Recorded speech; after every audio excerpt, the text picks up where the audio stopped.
অতএব এত দুশ্চিন্তার কিছু নাই, জীবনকে নিয়ে এত দুশ্চিন্তার কিছু নাই। জীবনটাকে কোরআন সুন্নাহর আলোকে এনজয় করেন। কোরআন সুন্নাহকে দিয়ে জীবনকে এনজয় করা যায়।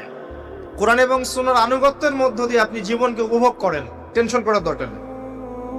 মনে রাখবেন, আল্লাহ যদি আপনার সাথে থাকেন এবং আল্লাহ যদি আপনাকে কবুল করেন, পৃথিবীর কোনো শক্তি নাই আপনাকে টলাবে।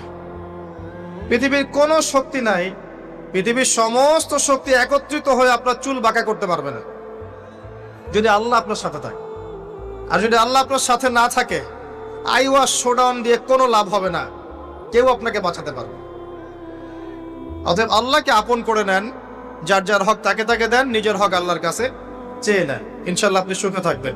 এর আগে আল্লাহ পাক একা ছিলেন, আর কিচ্ছু ছিল না। হুয়াল আউয়াল ওয়াল আখির ওয়াজ যাহির ওয়াল বাতিন ওয়া হুয়া বিকুল্লি শাইইন আলিম, সূরা হাদীদ। আল্লাহ পাক একা ছিলেন, কোনো কিছু